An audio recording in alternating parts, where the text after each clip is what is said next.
आनंदपुर वन्यप्राणी वनांचल और साइंकुल माँ दुर्गा बणिक संघर मिलित सहयोग चारारोपण। आनंदपुर वन्यप्राणी वनांचल पक्षर वन महोत्सव सप्ताह पालन अवसर में रामचंद्रपुर रेंज अंतर्गत साइंकुल दुर्गा मंदिर सम्मुख 20 नंबर जातीय राजपथ कड़ एवं दुर्गा पड़िया आनंदपुर वन्यप्राणी वनांचल और साइंकुल माँ दुर्गा बणिक संघर मिलित सहयोग चारारोपण कर चारारोपण कार्यक्रम बणिक संघर सभापति राजीव लोचन चक्र सभापतित्व आयोजित होता बेले संयोजन संपादक कबीर कुमार चक्र कहते अतिथि भाव रामचंद्रपुर वनपाल केदार पात्र आम जंगल योजनार डीओ चित्तरंजन पाल साइंकुल फांडी अधिकारी सुरेश कुमार माझी चोक देते बणिक संघ पक्षर अतिथि मानक पुष्पगुच्छ उत्तरीय प्रदान कर संबोधित कर विभिन्न प्रकार चारारोपण कर चारारोपण कार्यक्रम में बणिक संघर समस्त सदस्य मान सहित समाजसेवी अविनाश परिड़ा और रामचंद्रपुर रेंज स्क्वाड अजय जेना टुकुरा मुंडा प्रमुख उपस्थित रही संपूर्ण सहयोग करते। माँ दुर्गा बणिक संघ तरफ जो आजिकार वृक्षारोपण कार्यक्रम से आम विभाग तरफ धन्यवाद अर्पण करुचु। आशा करुचु भविष्य में उन्नतिमूलक कार्यक्रम करी परिवेश प्रदूषण मुक्त रखिपारे।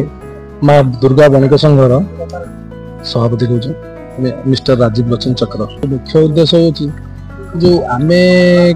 कह सार कहले गछ लगे ठीक गोटे वो दुटा गछ लगे जे जो गछ लगे समस्त दायित्व दरकार कहीं दायित्व दरकार जे आम गोटे आम समस्ते निज निज स्वार्थ सब जड़ित रोच आम किसी समय बाहर कर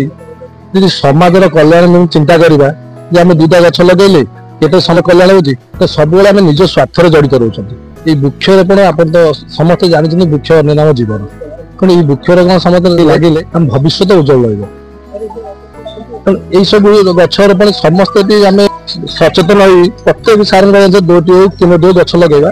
तर आम नेक्स्ट जेनेरेशन उज्जवल वन महोत्सव उत्सव योगदान कर समस्ते आज आम वृक्षरोपण करूँ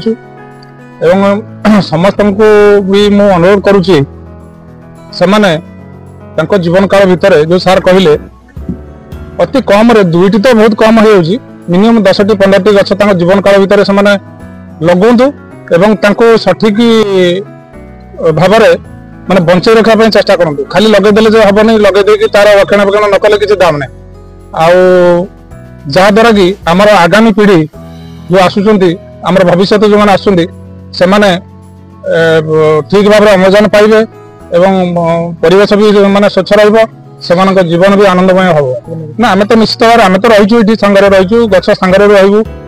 जो गछ भी जो आज जो लगिला तार रक्षणाबेक्षण आम पूरा भरपूर आम सहयोग करूँ। केन्दुझर गणेश रिपोर्ट ओडिया समाचार लाइव।